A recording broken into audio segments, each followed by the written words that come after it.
Bonjour et bienvenue dans le numéro 53 de Jaf ta mère depuis le Périgord avec Stéphane sur RLP 102.3.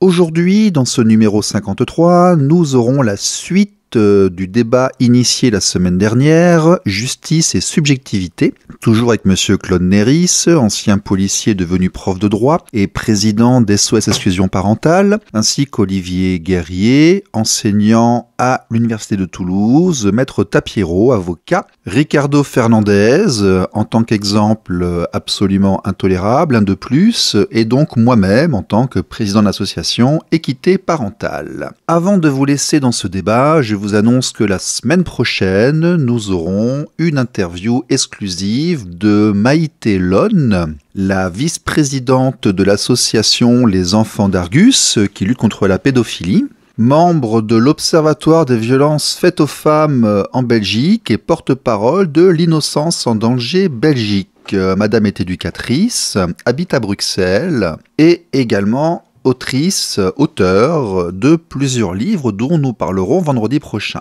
Voilà, ne bougez pas pour ce débat, c'est tout de suite après ça. RLP. Radio libre en Périgord.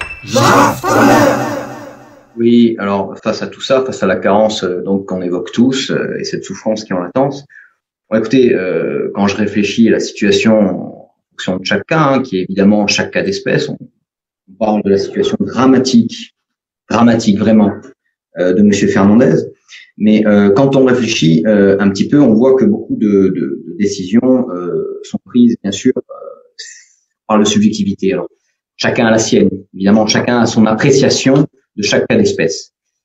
Il y a l'émotion qui guide aussi, il y a beaucoup la médiatisation, il y a l'air du temps. Je vous invite vraiment tous vos auditeurs à lire un magnifique livre qui a été écrit par un confrère, coécrit, qui s'appelle La dictature de l'émotion, voilà, de 2002. Bon. Vous intéresserez donc j'en dis pas plus, vous intéresserez à ce livre qui est au demeurant très intéressant et qui résume un petit peu tous les éléments que vous venez d'évoquer. Moi, j'imaginerais au moins 4 points sur lesquels le législateur pourrait s'intéresser. Comme je vous l'ai dit, je fais un peu plus de pénal que de droit de la famille. Mais néanmoins, je vous l'ai dit, le trait commun, c'est que la violence est significative également en droit de la famille. Elle est très aiguë, vraiment. Elle prend aux tripes et quand on entend la situation de certains clients, de certains justiciables, il faut se dire aussi que l'avocat, quand il est un petit peu investi de sa mission, prend les coups aussi. Voilà, parce qu'il a bien sûr la relation avec son client, dont il perçoit toute la souffrance. Et puis là, bien sûr, la violence de l'injustice que son client et le justiciable peut vivre. Donc, évidemment que quand bien même on soit professionnel, les coups on les prend aussi. Et les situations d'audience très désagréables qui frôlent l'incident, on les vit aussi. Alors, évidemment, on peut réfléchir et on peut dire, c'est bien de parler de souffrance, c'est bien de dire tout ça, mais il faudrait envisager aussi des solutions. Alors, les solutions pourraient être, tout d'abord, que dans la loi, il soit écrit un principe comme l'équivalent de l'article préliminaire du Code de procédure pénale, mais version famille. Un article qui serait créé et qui voudrait faire du principe que le lien avec les deux parents soit maintenu et que très exceptionnellement, on en vienne à une rupture de ce lien par suspension d'autorité parentale, de l'exercice de droit de visite, etc. Donc, il y a un article dédié qui puisse être écrit dans la loi.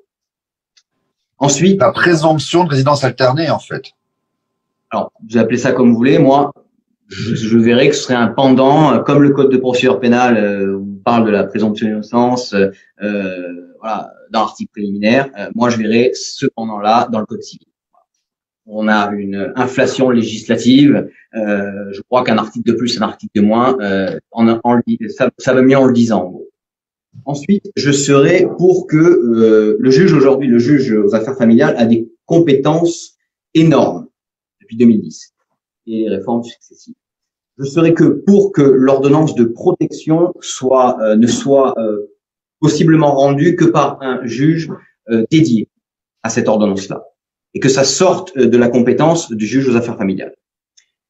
Ensuite, je serais pour que il y ait des protocoles systématiques dans les divorces où il y ait un process qui veut que dans tous les cas où il y a des enfants, sauf cas bon, il n'y a pas forcément d'accrochage particulier dans le couple, mais qu'il y ait une enquête sociale qui soit diligentée immédiatement. Voilà. Dans tous les cas de divorce où ça remue, où il y a Ils ne sont pas fiables.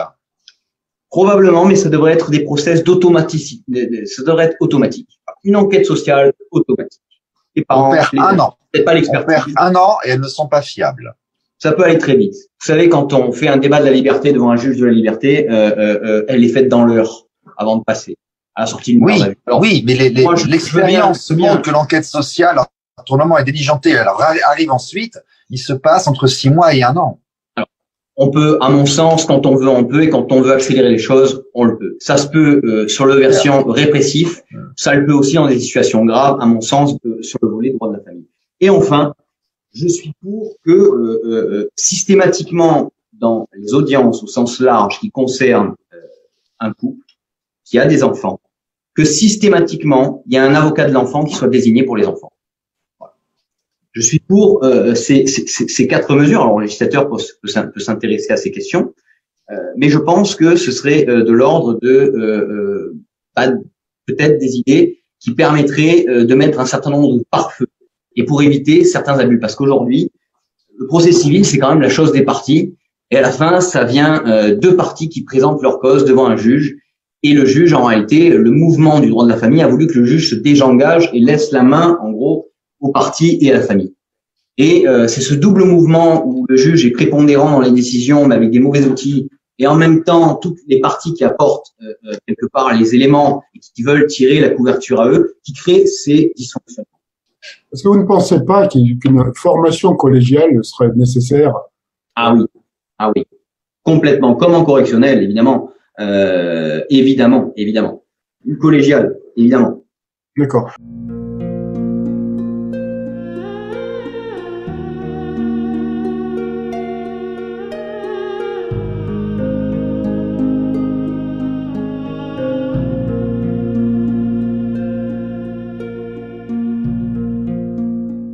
Il y a un autre problème soulevé tout à l'heure par Stéphane. C'est vrai que le problème des enquêtes sociales réalisées par des organismes délégués par l'ASE, ce sont souvent des associations, alors on les connaît, Oxté, Exploir, etc., qui interviennent dans le cadre de ces mesures d'investigation judiciaire notamment, sont souvent juges et parties, c'est-à-dire qu'ils vont préconiser des solutions qui souvent sont orientées vers une aggravation de la situation qui leur permet de récupérer les placements dans les foyers ou sur les familles d'accueil. Donc il y a quand même un business qui est derrière, qui est latent. Et puis en plus, il y a un problème de formation. Lorsque on demande à un éducateur, même éducateur spécialisé, de se prononcer sur le comportement d'un parent par rapport à ses enfants et que cet éducateur il a 20 ans, je suis désolé, mais il y a un problème. Quand l'éducateur, en plus c'est un éducateur spécialisé, parce que dans certaines structures, vous avez un éducateur diplômé et puis vous avez 10 personnes qui sont pas du tout diplômées. On regarde au niveau de ces structures, elles sont en recrutement permanence. Il y a un turnover énorme parce que déjà ils les payent pas. Donc il y a un turnover énorme et puis vous vous retrouvez avec des gens qui vont se prononcer sur monsieur a telle relation avec son enfant, c'est pas normal, ou madame a telle relation avec son enfant, c'est pas normal. C'est quand même. Alors au milieu, on va vous faire intervenir. Moi, j'ai eu le cas à titre personnel, 2 psychiatres. On fait intervenir un psychiatre à la retraite qui est complètement décati dans son coin, on le sort, on le dépoussière, on vous l'amène et puis lui, il va vous pondre un diagnostic rapide comme ça, où il vous aura entendu pendant 20 minutes et puis il va pondre un diagnostic. Et le juge se base sur ce genre d'expertise qui sont les expertises bon marché pour dire c'est la vérité absolue. C'est un expert qui s'est prononcé, c'est un service expert qui se sont prononcés, et en fait, ce service n'est pas du tout expert. Alors, on a un secrétaire d'État qui est Monsieur Taquet, qui normalement doit s'occuper de ça. La réforme de l'aide sociale à l'enfance, c'est quelque chose qu'il faut mettre en place, parce que l'aide sociale à l'enfance, elle intervient au niveau des placements, mais elle intervient souvent au niveau du JAF. Lorsqu'une mesure d'investigation judiciaire est confiée à ces organisations, il faudra déjà peut-être voir la compétence des gens qui mènent ces mesures. Ricardo? Ouais, moi je peux intervenir rapidement sur les enquêtes sociales juste pour signaler, puisque je suis là pour témoigner de mon cas, que dans mon cas les enfants n'ont jamais été entendus seuls, alors par un quelconque acteur de la justice, qui pourtant étaient plusieurs à se prononcer, n'ont jamais été entendus, et que par ailleurs, même par des tiers, donc on parle de l'ASE ou qu'il s'agisse d'autres tiers, on va dire, qui peuvent être impliqués, pour autant que moi je puisse le savoir, puisque bien entendu je n'ai plus aucun contact ni aucune information, pour autant que je puisse le savoir, c'est-à-dire à travers les pièces produites en justice, mes enfants n'ont jamais été entendus hors la présence de la mère. Jamais. Il n'y a pas une pièce. Voilà. Donc on est quand même là dans quelque chose qui me semble quand même assez inquiétant. Moi-même, j'ai souhaité depuis le tout début qu'on fasse intervenir, qu'on demande une enquête sociale ou quelque chose. Bien entendu, ça n'a jamais été fait. Donc dans mon cas, les enfants, on invoque la parole de l'enfant, on légitime tout par la soi-disant parole de l'enfant, mais c'est une parole qui est modelée exclusivement, dans quelle mesure, je sais pas, mais exclusivement en tout cas par la mère et son univers et ses proches, et en tout cas sans la moindre de mes interventions sous une quelconque forme depuis 16 mois. Voilà pour ce premier point-là. Donc oui, quand même, tout ce qui peut contribuer à entendre, si possible, la réalité du ressenti et de la vie de l'enfant, ça me semble assez souhaitable, et indépendamment après des lacunes qu'on peut trouver en plus dans les organismes qui pourraient intervenir. Ouais, juste un tout petit point. Oui. Je vous interromps. En fait, ce qui serait nécessaire, c'est qu'il y ait davantage d'équité dans le traitement des parties. Qu'effectivement cette équité soit réelle et que on écoute autant le père que la mère. Les enfants. Et les enfants, bien sûr. Là, dans mon cas, moi j'ai l'impression qu'on n'entend que la mère. Des fois avec la voix des enfants, mais que la mère. Très souvent. Donc, forcément, on n'est pas à l'abri, comment dire, d'une situation qui dérape. Voilà. Surtout si on le prend pour argent comptant.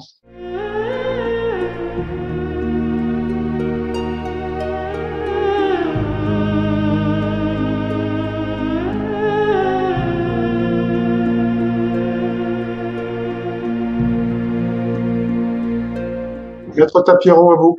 Et que l'émotion, surtout, les phrases, les traverses dans lesquelles qu'on peut rencontrer par l'émotion, par le sentiment d'injustice, par les tensions, par la peur, soient appréhendées différemment.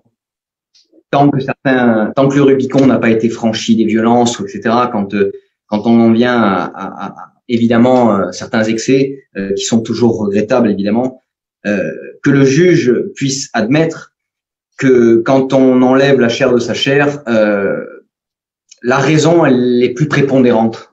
Et ça vaut pour chacun de nous. Tout à fait. Olivier? Non, ce qui me paraît assez incroyable en réalité, je ne veux pas vraiment tirer à boulet rouge ni de ma proposition d'universitaire, plutôt dans le domaine, disons, des lettres et des sciences humaines, mais ce que j'ai constaté, pas seulement par mon cas, c'est que on traitait finalement les affaires familiales avec une espèce de technicité un peu effrayante, là où précisément on est dans un périmètre des plus sensibles, et pourtant en France que de considération depuis des dizaines d'années pour la psychologie de la famille, de l'enfant, etc.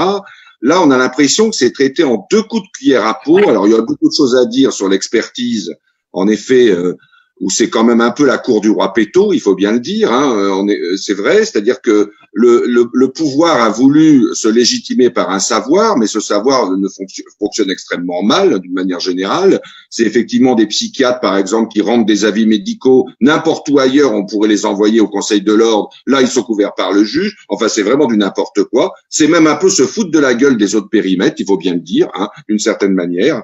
Bon. Heureusement qu'il y a certains avocats pour vous accompagner, pas tous, il faut bien le dire, parce qu'eux aussi sont épouvantés et finissent par plier, parce qu'il y a une espèce de force d'inertie qui s'exerce, qui fait que comme malheureusement comme Ricardo, comme nous autres, on est dans la mauvaise case au départ, eh bien on est victime de tout le système qui vous tombe dessus, et que loin de pouvoir appeler à l'aide, à une forme d'équité, d'une certaine manière, il y a une espèce de manière de trancher dans le lard, et donc d'exclure. Moi, j'ai eu coutume de dire que l'intérêt des enfants de ce point de vue-là, c'est un véritable rideau de fumée, c'est un chiffon rouge. Avant toute chose, c'est l'intérêt du système qui compte. Voilà. Bon, je suis un peu virulent parce que ça éveille des choses, c'est l'émotion, comme dit Metta Pierrot. Mais enfin bon, je parle encore une fois de cas extrêmes, tout en sachant que malgré tout, il y en a qui sont quand même résolus correctement, fort heureusement.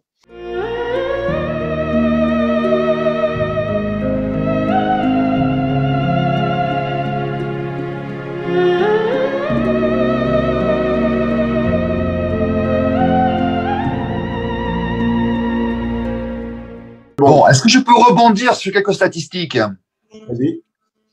Alors, on va les rappeler, elles sont visibles sur le site de l'association et sur le blog. 20% des papas perdent le lien avec leurs enfants après leur divorce. C'est officiel. 40% des enfants de moins de 25 ans issus d'une union rompue ne voient leur père que rarement ou jamais, contre 15% pour la mère. Et par rapport au nombre de suicides pour les pères, les chiffres sont un petit peu... on oscille entre 1300 et 2005, on ne sait pas trop parce qu'il y a ceux qui motivent leur acte, ceux qui ne le motivent pas. En tout cas, il y a un point qui est évident, c'est que nous sommes dans un domaine où il n'y a pas d'équité, alors que, je répète, la Constitution instaure une équité devant la loi. Nous sommes dans un domaine effectivement qui fonctionne mal. Je rebondis encore sur l'interview de Gérard Poussin qui nous explique que à 170 € l'expertise psychologique, il y a assez peu de candidats. C'était confirmé par Madame Dominique Mas, qui est experte à la Cour d'appel de Saint-Denis à La Réunion, qui d'ailleurs nous disait qu'ils avaient eu un scandale à La Réunion dans tous les journaux parce que les experts psychologues faisaient des copier-coller. Et donc, on se retrouvait avec 20 ou 30 expertises psychologiques qui étaient absolument identiques, sauf le nom et le numéro de dossier qui était au-dessus. Alors, c'est tellement fiable tout ça. Ça marche tellement bien que, par contre, moi, je ne demande pas plus de justice. Je demande moins d'institutions. Nous demandons au niveau de l'association, au niveau de nos contacts, ce que nous militons, nous demandons pour une automatisation et qu'il y ait moins d'intervention étatique. Parce que plus nous avons d'intervention structurelle, et plus nous avons de dysfonctionnement, plus nous avons de place pour l'idéologie. C'est-à-dire qu'en fait, quand on fait un enfant, quand on se sépare, ça devrait être comme en Europe du Nord, on garde le lien avec son enfant, sauf s'il est démontré qu'on est dysfonctionnant. Et ce n'est pas à nous de démontrer qu'on n'est pas dysfonctionnant. On est présumé comme ne l'étant pas. Donc, en fait, des parents qui se séparent, les enfants doivent garder accès à leurs deux parents. C'est la CIDE, la Convention internationale des droits de l'enfant. Nous avons signé. C'est l'origine de la loi de 2002. C'est le débat Ségolène Royal qui voulait que la résidence alternée soit par défaut. Ça a été dit durant les débats. Bon, les pigeons voyageurs sont jamais arrivés aux divers tribunaux parce qu'ils sont perdus, ça n'a pas encore été appliqué. Depuis 18 ans, ils n'ont pas compris encore ce qu'on leur demandait, ces gens. Mais moi, je demande à ce qu'il y ait moins d'institutions, plus d'automatisation et qu'on encourage au maximum la conciliation au lieu d'utiliser des intervenants qui, sont peu motivés ou qui vont être médiocres pour des raisons X ou Y, ou alors qui, par intérêt personnel, vont mettre des flammes et enflammer, compliquer les situations parentales. Intéressez-vous peut-être aux décisions qui ont été rendues par la Cour européenne des droits de l'homme sous l'angle de l'article 8 de la Convention européenne des droits de l'homme. Vous pourriez être surpris de l'appréciation qu'en fait la Cour européenne sur la question de l'article 8 adapté à la famille. C'est très instructif quand elle estime elle-même que le lien doit être maintenu et qu'il est de la responsabilité de l'État. Mais oui, je suis d'accord. De manière positive, voilà. Je suis tout à fait d'accord avec vous, maître. Moi, je constate seulement que nous avons un flou de personnes. Mais je Ça rejoint comprends exactement. bien. Mais oui, mais dans la pratique, ce n'est pas appliqué. Ah, Et donc, pour soulager la souffrance des gens et pour aider, moi, je demande à ce qu'il y ait moins d'institutions. Lorsqu'on en est à 6 mois pour avoir une audience, parfois 1 an et demi dans certains endroits, et que les enfants ont 4 ans, comment on fait? Vous voyez ce que je veux dire? C'est, donc vous avez des fois des décisions qui sont rendues et qui avec le nom d'autres personnes.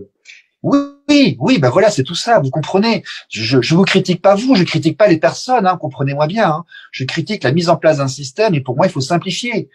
Simplifier, ça veut dire qu'on pourrait prendre il y a beaucoup de choses qu'on pourrait automatiser sans forcément les mettre en fonction du jugement ou de l'arbitraire de personnes multiples qui... Enfin, attendez, moi je me rappelle d'audience où on avait les pièces devant la porte d'entrée et il n'y avait même pas d'encre dans la photocopieuse pour qu'on puisse les copier.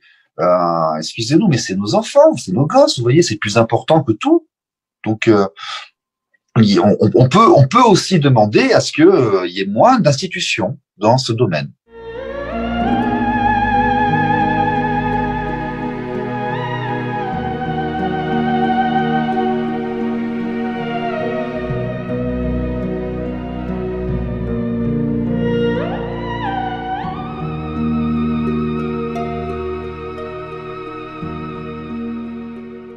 Alors, moi, par rapport à ce que tu es en train de dire, moi, je me pose la question, est-ce que c'est de l'incompétence?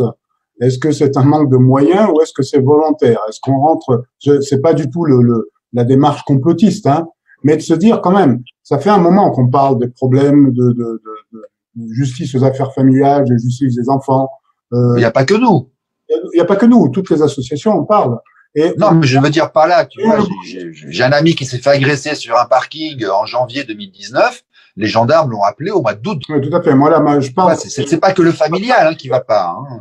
Oui, bon, je pense qu'en matière pénale, oui. Bon, alors si on va effectivement tout ce qui concerne les non-représentations d'enfants, il y en a qui ont des postes de cinquantaine et ils sont jamais.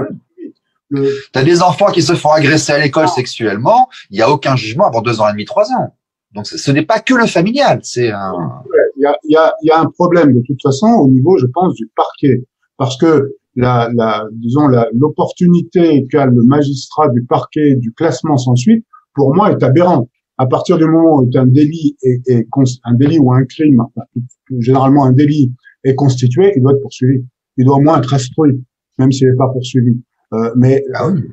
Voilà, pour moi, je vois pas pourquoi cette possibilité laissée au magistrat du parquet de classer sans suite, c'est problématique. Nous, on a eu l'expérience effectivement de notre vice-présidente dont l'enfant a été tué par le père. Il y a eu quand même 10 non-représentations d'enfants. Moi, j'avais appelé personnellement le procureur de la République en disant, on joue à quoi là?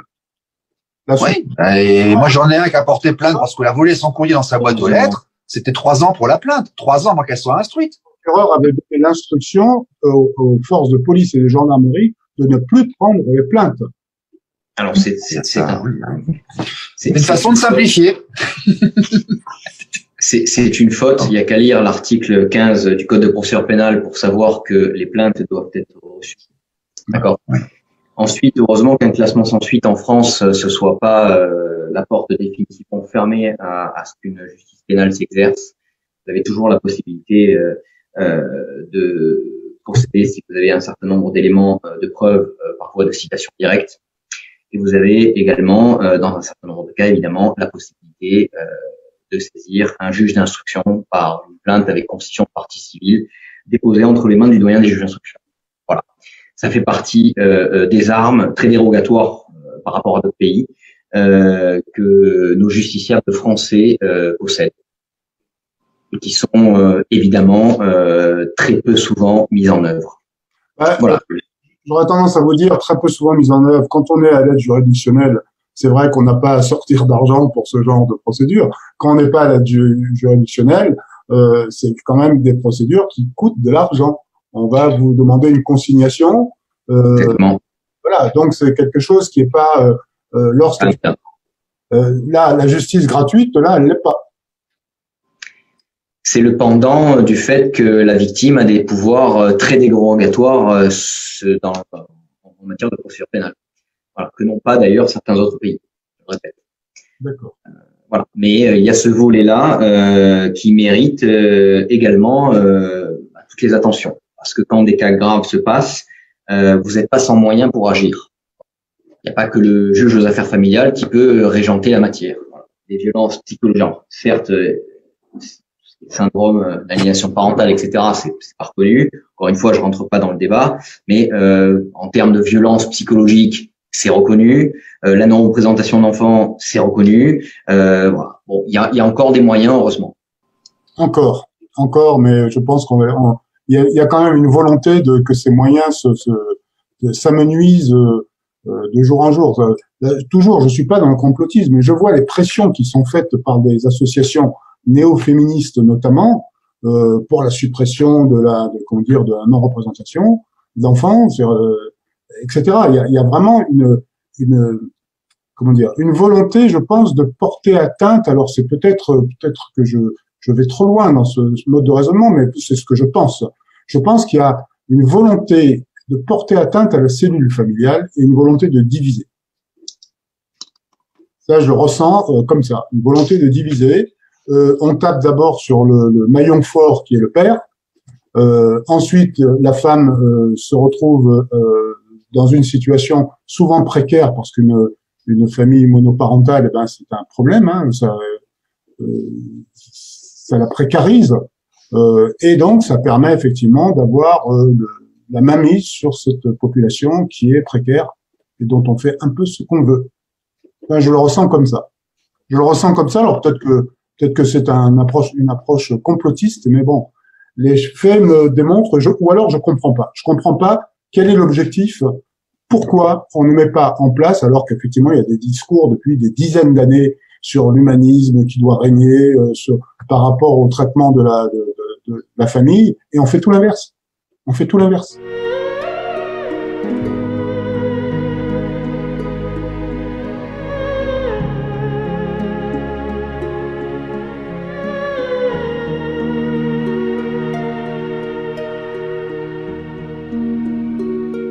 Moi, je voudrais ajouter quelque chose concernant le pénal. Évidemment, personne dans ce domaine familial n'aurait envie de l'utiliser, hein, ou de le mobiliser. Simplement, quand une non-représentation d'enfant, quand on la subit, on est bien victime de ça. Eh bien, l'expérience semble montrer que le pénal ne tient plus du tout le civil en haleine. Il paraît que c'est un adage juridique, ça. Et que dans ce cas-là, la victime est taxée de bourreau. Elle est évidemment taxée de bourreau par l'autre parent, tu te rends compte, ils veulent même maman en prison, mais également par les juges civils, qui finissent parfois par vous dire ça. Si bien que vos plaintes ne servent à rien, effectivement, même quand elles sont poursuivies, parce que d'une certaine manière, vous devenez trop violent et procédurier. Autrement voilà. Voilà, moi j'ai vu des affaires où on reprochait aux gens de se plaindre et de porter plainte. Mais absolument. Bien sûr. Absolument. Donc du coup, c'est la double, triple, quadruple peine, toujours sur le ou la même. Enfin, c'est souvent le, mais c'est parfois là aussi. Tout à fait. Il y a des femmes qui sont aussi confrontées à ce genre de situation. Bon, on a eu un bel exemple, hein, il y a 1 an et demi. Rappelle-toi. C'est pour ça que cet argument de supprimer les NRE, c'est une balle dans le pied, c'est de la stupidité, ça ne tiendra pas la route à l'examen. Faut pas leur donner trop d'importance parce que il y a des femmes, elles sont statistiquement c'est plus rare, mais tu as des femmes aussi qui rentrent dans ce système-là et quand leurs droits sont pas respectés, et elles en ont encore moins. Et puis à la fin, elles aussi perdent le lien. Alors, il y en a plusieurs. On a un cas dramatique qui est arrivé là. Supprimer les NRE, c'est idiot parce qu'il y a des gardes dans les deux cas. Moi, j'ai la résidence alternée avec mon ex. On est soumis les deux aux mêmes lois, tu vois. Si on supprime la NRE, ses recours à elles sont supprimés comme les miens. Donc, c'est complètement stupide. On a le cas également au niveau des familles homoparentales qui, elles, sont confrontées à la même situation que les familles... Elles ont beaucoup plus de problèmes que nous, les familles homoparentales, parce que j'en avais parlé avec le président France le porte-parole France de Contact, la représentante de l'APGL, ce sont des parents gays et lesbiens, et la vice-présidente des enfants d'Arc-en-Ciel. Eux, ils ont un problème, c'est qu'ils n'arrivent même pas à faire reconnaître leurs droits. C'est-à-dire qu'ils s'attachent à un enfant, ils l'élèvent. Il faut une adoption pour avoir le droit, le lien et autres. Et quand ils se séparent, ils vont au tribunal. Et puis, quand ils en sont en séparation conflictuelle, on donne l'enfant aux parents biologiques. Point final, l'autre n'existe plus du tout. Donc, ils ont encore plus que la famille conventionnelle, un problème de résolution et d'accès à l'enfant lors des séparations.